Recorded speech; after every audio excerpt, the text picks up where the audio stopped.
break time again.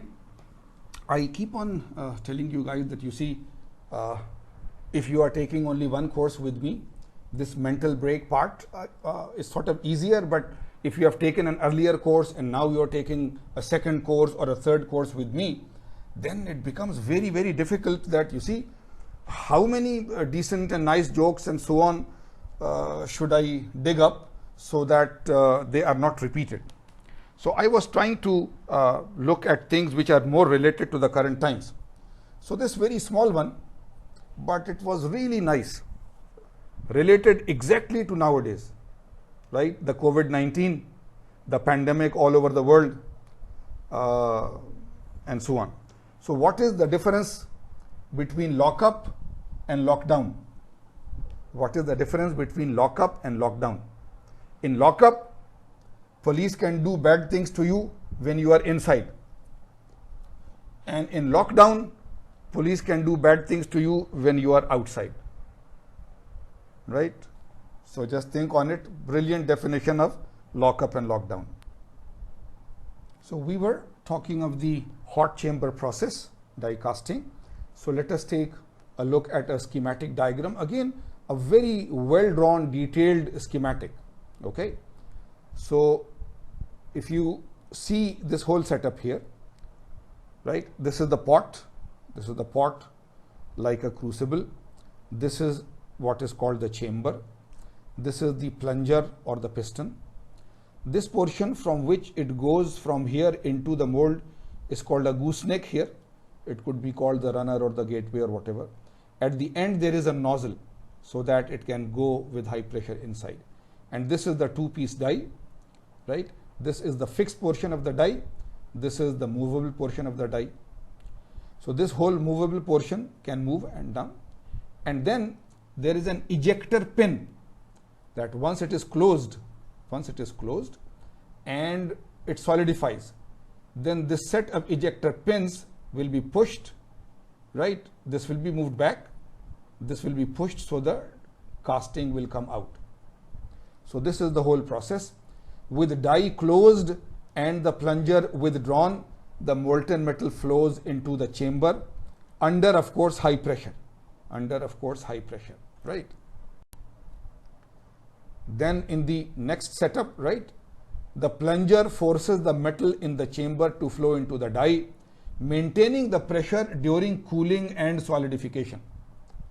So at some velocity and with some force, the plunger is there and it initially fills it, and once it is filled, then it maintains the pressure until it solidifies, right?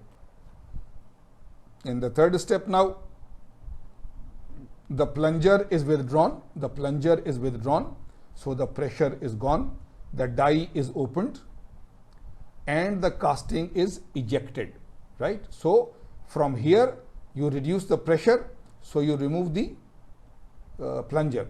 Then the mobile portion of the die with the piston and so on takes it out, so that it is now out here, and now it has to be removed. It was here, so this ejector pins are pushed and it comes out, right? So all the three things are happening together.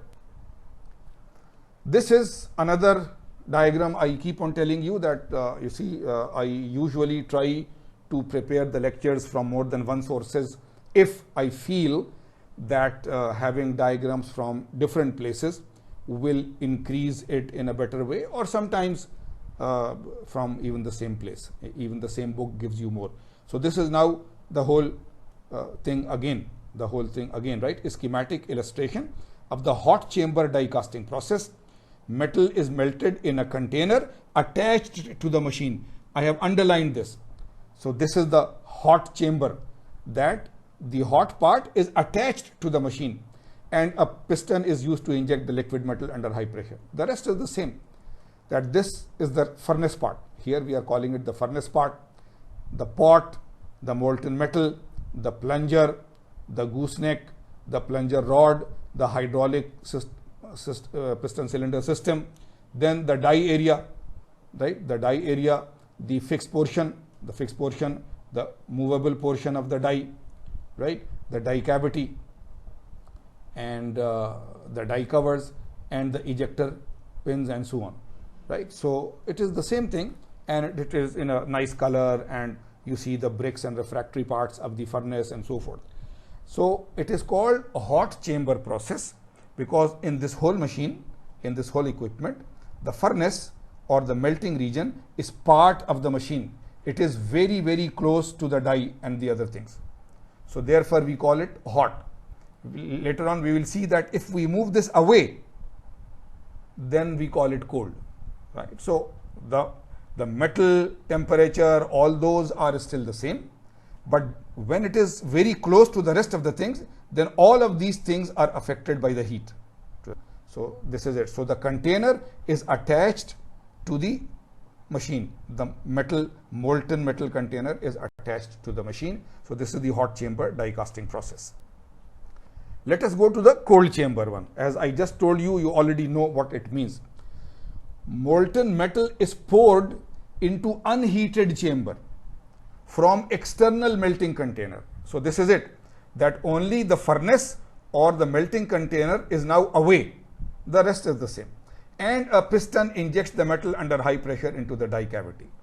High production, but not usually as fast as the hot chamber machines because of the pouring step. If you have the furnace here and the die casting machine here, then you have to take the melt from here to there. So this adds time and equipment and so on. Casting metals is still low temperature, but a little more than the previous one. Aluminum, brass and magnesium alloys, almost the same, but because now the die is not directly affected by the heat of the furnace. So you are slightly better off, right? Slightly better off.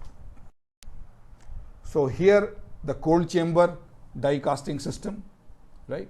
So if you see here, the only thing is that this furnace, right? Furnace is somewhere else. Furnace is not shown here.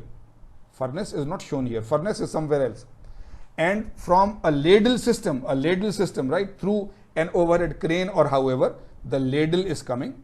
The rest is the same, that there is a ram and a plunger, right? There is a ram and a plunger and a nozzle and so on. So once from the ladle, it is poured into this, then it is pushed inside. The rest is the same.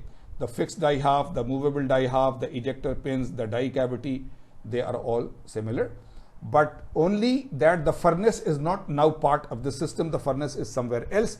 Therefore, a ladle movement is to be added, and there should be some opening in the piston cylinder system so that the molten metal can come here.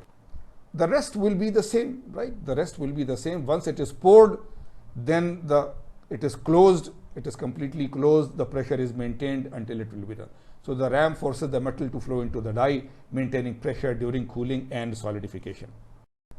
The third step will also be similar. Ram is withdrawn, the die is opened, and the part is ejected, right? So except that there is a ladling step added because the furnace is away. The rest of the process is. And here again we are showing you the whole thing in one place so that you can see the complexity of the system and so on. Metal is poured into the chamber from an external melting container, right? Not part of the machine. So that is why it is called cold chamber. And a piston is used to inject the metal under high pressure and so on, right? A schematic illustration of the cold chamber die casting process. These machines are large compared to the size of the casting because high forces are required to keep the two halves of the die closed under pressure and so on. So this is the whole machine, right? This is the closing cylinder and so on. This is the ejector box. This is the cover disc. This is the metal sleeve. This is the short cylinder, the pouring hole, the plunger rod, all those things. And if you see it here in 2D view, right, sort of, then you still have it. You can see that the hydraulic cylinder is there. The furnace is not here. The furnace is somewhere else. The hydraulic cylinder and the piston is there. The ladle is there. The ladle is there. The nozzle will be there. A stationary part of the die, movable part of the die, right? The die cavity, the ejector box, and so on, right? So all this will be there.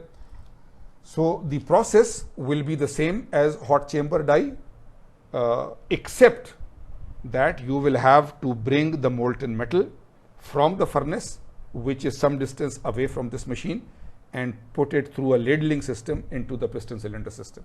Okay, but if you see in both of these, whether it is cold chamber or hot chamber, there is a whole machine equipment system. So though the mold can be used again and again and the process is very fast, but there is a lot of investment cost. So just to show you, I am showing you a whole die casting machine, right? A whole actual real die casting machine. It's a very big thing, not a small one. And of course, the thing is that inside the die, right? This will be replaceable, right? You can most probably fit another shape die, another shape die, another shape die, and so on. But once you start production from one die shape, then you keep on doing it at a very fast rate. As they said, it can go up to if 5,000 pieces per, but even 1,000 pieces per hour, even 1,000 pieces per day will be a remarkable piece, because now you are casting to total final size. No trimming, no final surface finishing, no grinding, no operation, right? Direct final finished. But this is the overall die casting machine. Molds, right? The molds for die casting. How do you make the molds? Of course, they are usually made of tool steel, mold steel, or maraging steel. These are not normal steels.